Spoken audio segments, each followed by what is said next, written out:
Brett Sockled here, helping you make every class Catholic. One of the days I remember most vividly from my high school was the day after Kurt Cobain took his own life. If you're my age, that was a big deal, right? And a lot of kids were really shaken up that day. The kids who were Nirvana fans, that was tough. And those who weren't learned a lot about Kurt Cobain and Nirvana and their music and their contributions and their personal story, right? There's something about the tragic artist that really grabs our attention. I was in a bathroom, public washroom once, and Don McLean's Vincent was playing, and I caught myself like getting choked up while I'm going to the bathroom in public. If you don't know the song, you got to check out Vincent. There's this incredible line, which I will try to sing to you without crying here.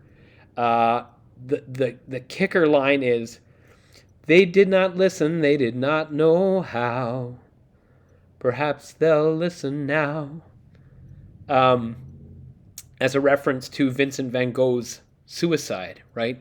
The artist that wants to communicate something so desperately, but feels like people don't hear them and don't understand them, has a great appeal to teenagers who very naturally at that stage in life are trying to figure out who they are and to express themselves and to be seen and understood, right? And of course, it's not only teenagers, it's the human condition to say, see me, know me, understand me, right? But teenagers feel it in a particularly poignant way. And the tragic artist can become a kind of avatar for this desire we all have to share something of ourselves and have that something received, right? Why do I share this story? Today I'm in Leduc, Alberta, and I'm working. I had a special full day with English teachers. So most days I do are with full schools or even all the diocesan teachers or all the diocesan elementary or high school teachers, but with a wide range of specialization and subject area and disciplines and that sort of thing. But it's really cool to get like 5 hours with English teachers and to be able to really go after it. And we were talking about how humans want to express themselves, right? When we write, we want to share something. It's true, by the way, of other art forms, not just writing. It's true of music and painting and sculpture and pottery, right? When we create something, we want to share something of who we are. Our culture and our kids know that art is about self-expression, right? And there's something really true about that. But our culture, I think, can often misplay this a little bit, and our kids will pick up on this. They can get the impression that the good of self-expression is something like self-assertion, right? It's something like, I'm so unique, and there's a truth there, you are so unique, but I'm so unique that you can't understand me, right? I'm a tragic figure who is beyond you. But when we share our art, we even art that self-consciously is asserting like, I'm so different, you don't get me, which generally is not great art, right? We encounter it and we're like, we don't understand what's going on, right? Because it's a kind of assertion. Which is not to say that you should get all art immediately. Art repays patience, and you can learn more about art. Getting it right away is not the sign of great art necessarily, right? There can be good art that's hard, but there's also bad art that you can look at and say, I have no idea what's going on there, because self-expression was reduced to self-assertion. And what we know about people who make that kind of art is that they're not happy. Because even that attempt at self-assertion was actually, in a coded, way, an attempt at something more, which is an attempt at communion, right? Self-expression is ordered to communion. What we really want is to share something of ourselves that other people will see and recognize something in and acknowledge, right? And we put ourselves out there and we wait for that kind of response, right? And we are literally built that way because we are made in the image and likeness of a triune God. So we're going to do Trinitarian theology and art and literature, right? In the beginning was the Word. Make a poster for your Catholic English class, high school English class. In the beginning was the Word, right? The Bible's preferred metaphor for the inner life of God is language, and in particular, the word self-expression, right? God expresses God's self perfectly.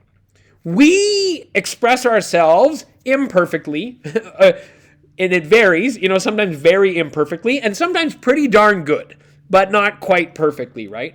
But we know that there's actually a gap between what's really in our heart and what we're able to convey to another person, right? In fact, there's great art about the gap, right? About the desire to express something that we can't get across perfectly to another person. Think about Leaf by Niggle, if you know that story by Tolkien, where the main character, who is Tolkien, Niggle, is trying to paint a tree, and it's just never the perfect tree. The tree is Middle Earth, which Tolkien has this imagination of what Middle Earth could be, and he keeps trying to give us pictures of it. And they're good, but they're not the whole thing that Tolkien has in mind and knows is possible, that he can never achieve in this life because of his own limitations and because of the demands on his time and all this kind of stuff. So you can read Leaf by Niggle if you want to explore art reflecting on art, right? Anyways, God's self-expression is so perfect that it is, in fact, a person, right? And our self-expression never gets to that level. But what's the goal? The self-expression is so perfect that it can be seen and received. And when it's received for what it truly is and what it expresses about the person, there's another person. Right? The Holy Spirit is the communion between the Father and the Father's word, the Father's self-expression. We're made in the image and likeness of that God. And we naturally want to share who we are, not in order to assert ourselves, to say, I'm so unique, you don't get me, and you can't get me, and I'm a tragic figure. But rather, because what we really want is someone to say, I get you. I see what you're doing there. I understand where that's coming from. Let me tell you how what you just shared with me helps me make sense of my own life and my own struggles and my own interests and curiosities, right? We want to connect with someone. We were talking, a lot of the teachers today were English teachers and drama teachers.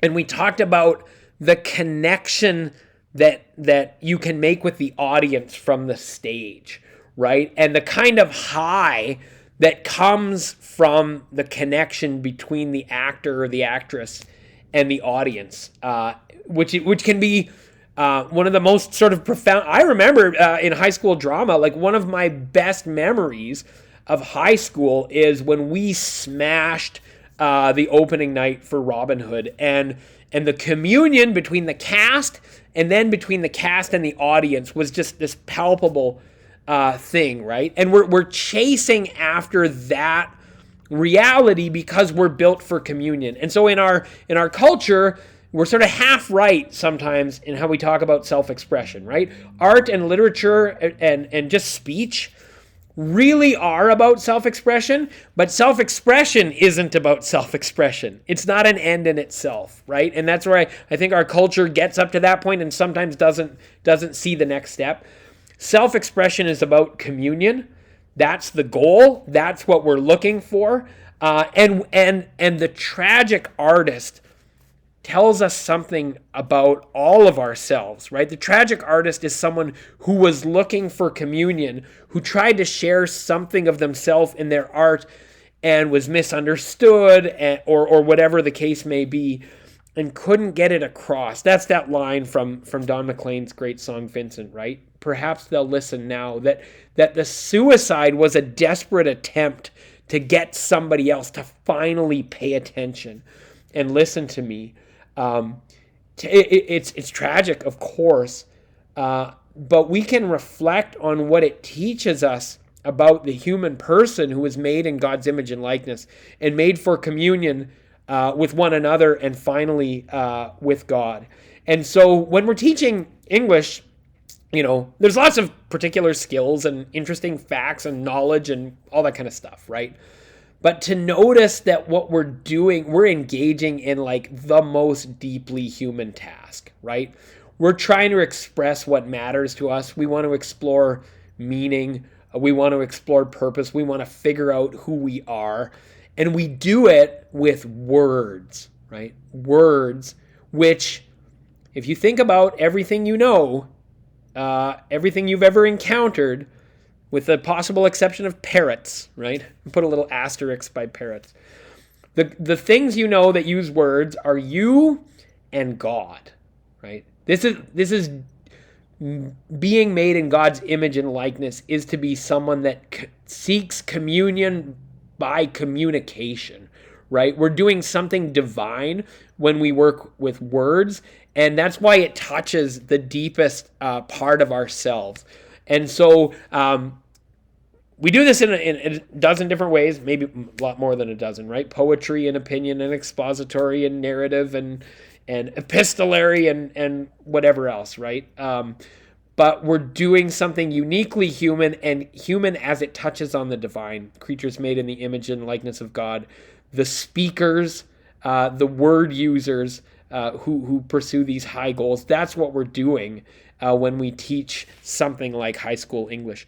I hope that's helpful for you English teachers and anyone else who's interested in these questions as you work with our young people pursuing the biggest questions and the desire and expression of their hearts.